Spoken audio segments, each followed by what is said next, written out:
リアか。違う。これは一体。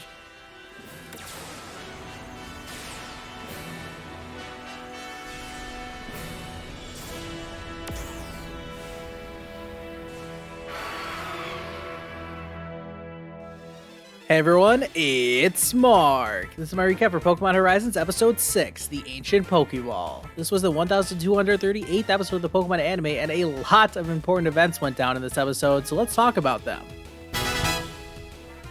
So after Liko does her own narration catching us up on what's been happening, we're right back where we left off with the Methio flying straight towards Liko. Of course, nothing can truly harm Liko as long as she's wearing her pendant, and we see another force field pop up to protect her, although there's no sighting of that baby turtle Pokemon from episode 2. Just as Liko is amazed by this glowing object, Roy starts to freak out too because he's got his own mysterious glowing object, and it's clear that his Pokeball is responding to Liko's pendant. Things do calm down though, but when Free tries to get in there and save the day, Zora and Konya keep him at bay. This leaves Liko and Roy to deal with the Methio, who chooses to recall Corviknight as he confronts the two kids. Roy stands up to this villain, but clearly he's pretty nervous. Methio is left with no choice but to battle them, which in all honesty is still pretty nice considering he's supposed to be the bad guy. He still wants to do things fair and square. Even with the numbers advantage, Liko doesn't like their odds against Ceruledge, but they spring into action anyways, and Fuecoco doesn't have any issues using Ember anymore. Ceruledge doesn't have any issues batting away their weak attacks, so Liko and Roy try another tactic, but it just ends with the same result. Well, actually a worse result because Sprigatito and Fuecoco take damage this time.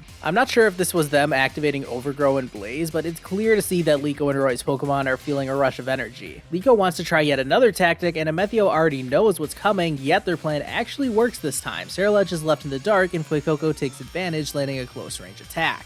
Methio is done playing around though, and finally has Ceruledge go on the offensive, landing major damage thanks to Phantom Force. Sprigatito and Fuecoco are pretty much finished, but before Methio can land the finishing blow, Liko begs for her pendant to help them, and suddenly both her pendant and Roy's Pokeball start to glow again. But this time was different. Everyone could tell that something big was happening, but we don't know exactly what. We're already at the last scene of what the preview for this episode showed us, and Roy's Pokeball opens and sends out a huge beam of energy, enough to break up the clouds. And from the ancient Pokeball comes... oh boy, it's that shiny Rayquaza, and it means business. Now, usually I wouldn't point out where the commercial break is in a regular episode, but it's notable this time because we're only like 5 minutes in and we're already at the midpoint ad break. That's certainly unusual.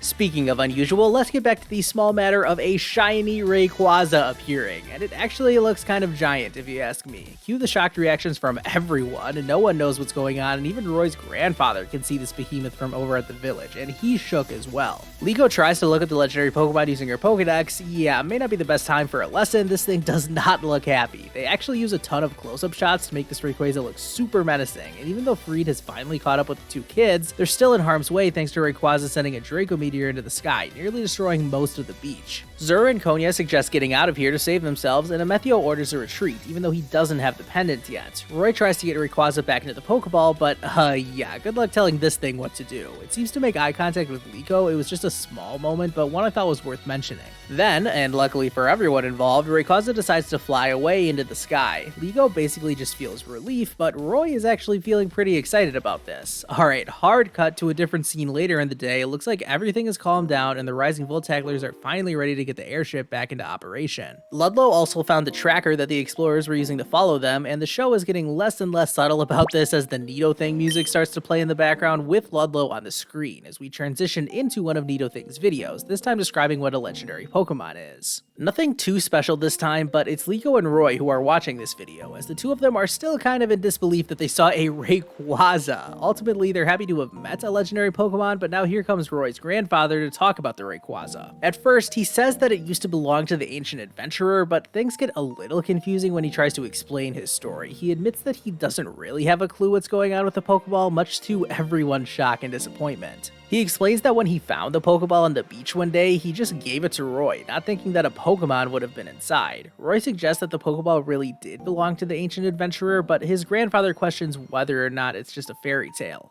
I'm kind of confused listening to all this, like how much of this backstory is fact or fiction. I guess only time will tell. Molly interrupts to announce that Sprigatito and Fuecoco are all healed up, so Liko and Roy run off to meet them. Fuecoco is back looking at those orange berries that Roy left for it, and Charizard pops its head in to drop off a Pokeball. Fuecoco isn't quite sure what Charizard is trying to tell it, but more on that in a second. Roy has run all the way to the Brave Asagi, and while the others are just catching up, he's calling out to Fuecoco and trying to connect with it again, begging for it to accept him as a partner. The two Pokemon make their way out, with Liko and Sprigatito reuniting with an embrace. Fuecoco slowly walks up to Roy, and there's clearly something wrong with Fuecoco. It was pretty obvious to me that it was struggling to keep that Pokeball inside its mouth. Roy is literally on his hands and knees begging at this point. Sheesh, calm down. Fuecoco spits out the Pokeball to Roy, and now everyone is getting all sappy. Freed can see that both Pokemon and Trainer have accepted each other, and Roy is so excited. He knows Fuecoco is the one, and he throws the Pokeball at it, which Fuecoco happily jumps towards, and 3 shakes of the Pokeball later, we've got ourselves a capture. Roy and Fuecoco start singing and dancing, which just gets the usual reaction from Liko. They tell Roy that they have to set off to Paldea, and Liko tries to convince Roy to come with them. He agrees, but the last step is getting his grandfather to agree to this, and guess who decides to show up? Roy exclaims that he wants to go adventuring with the Rising Voltacklers, and he explains how his dream has always been to live like the ancient adventurer, and now he wants to go catch that Rayquaza. Roy also says that he wants to train a Fuecoco so that it can reach its dream of being cool and strong like Charizard. The two of them stand there like a pair of happy idiots as Roy's grandfather assesses the situation, and he's heard exactly what he wanted to. Roy isn't just thinking of himself, he has his Pokemon partner in mind too, and feeling confident that Pokemon and Trainer are united as one, Roy's grandfather gives him his blessing to go on an adventure. Roy is grateful for this, as well as the gift of a bag and jacket for Roy to take with him. He tells his grandfather that he'll come back one day riding atop that shiny Rayquaza, and he'll even let his Gramps ride it too. How sweet. Alright, another hard shift to another scene. This time it's the explorers convening for some kind of meeting. Amethio admits his failure to retrieve the pendant, which one of the other explorers members teases him about. Amethio actually shows some emotion for once, getting irritated at this person. Hamber the butler tries to restore order, and then the mysterious Master Gibeon tells Spinel to track down Liko, and I think this was an entirely different person from who was just trash-talking Amethio. I don't know, it was really difficult to tell what was going on in this scene. Amethio storms off after hearing the bad news, and the other explorers fade away. I guess this was like a virtual meeting, not an in-person one. Hamber stays behind to address Master Gibeon, and seriously, I have no clue what is going on. Gibeon's voice seems to be coming from whatever this weird machine is.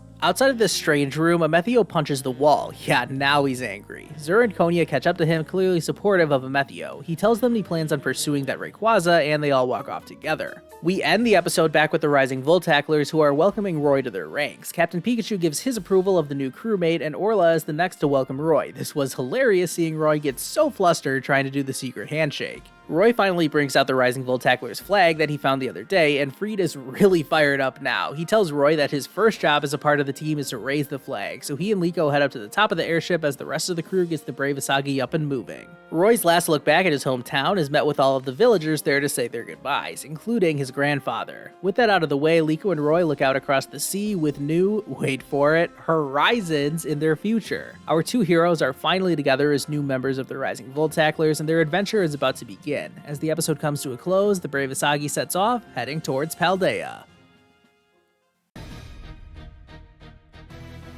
Well, I said at the start of this video that a lot of important events went down in this episode, and yeah, they sure did. Honestly, my biggest complaint about this episode was how we kept jumping from one event to the next, usually with a very unnatural cut between scenes and not a ton of resolution for what we actually saw. Like, sure, it was amazing seeing that shiny Rayquaza we had been waiting for, but then we just jumped to the next scene without really letting the moment sink in. The cut to the Explorer scene was also rather abrupt, and it left us with more questions than answers. Of course, that's not actually a bad thing. In the long run, I am a huge fan of the anime introducing so many interesting plot points, only to make us wait to see how they actually play out. So while this episode may have left me wanting more, I am pretty confident that it will lead to some really intriguing episodes later on. I suppose I can get to my rating straight away then. I'm giving this episode a 7 out of 10 rating. And honestly, this was my hardest episode of Horizons for me to rate so far. I definitely think my rating is going to change in the future. I need some time to pass, and I probably need to rewatch this episode as well, so I'm giving it a 7 for the time being, but don't hold me to that rating forever. And since this review is already turning out longer than I anticipated, let's touch on a few key points before we move on. We got to see some more development with Liko's pendant in this episode. I wonder if it's really as simple as that whenever Liko is wearing the pendant, she'll be protected from serious danger. That almost seems too easy.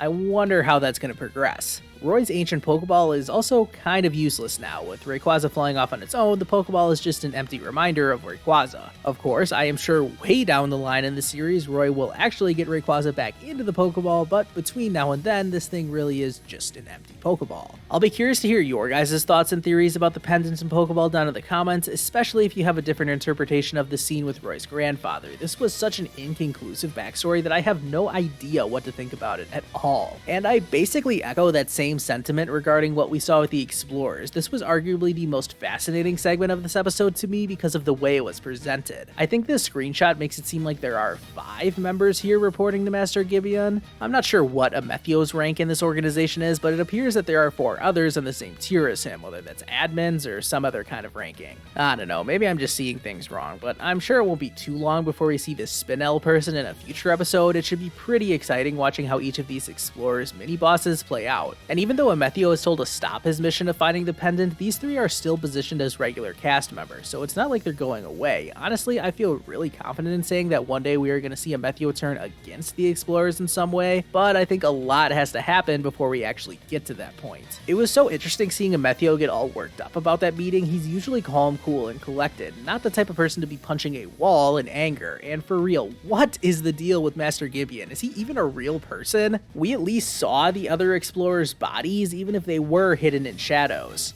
I don't know, the whole AI professor thing from Scarlet and Violet makes me think nothing is off the table when it comes to Master Gibeon. For all I know, he could just be some kind of undead consciousness that was uploaded to a machine. And on that happy and uplifting note, let's shift our focus to the next episode, which is going to be all about Liko and Roy training. We've gotten 6 episodes in a row involving the Rising Volt Tacklers versus Explorers conflict. Now I'm hoping we just get an episode dedicated to our heroes, and I think that's exactly what we're going to see. Captain Pikachu appears to be the star of this episode, but we might even see the mystery of Nido thing revealed. You just know I'll make a meal out of that if it actually happens. I've got nothing else to say, so thanks for watching this video. Be sure to like and subscribe, and if my schedule starts to clear up, I promise to get these videos out faster, as well as finishing those other videos I promised. I've just been extremely busy in real life lately. I'll see you guys next time.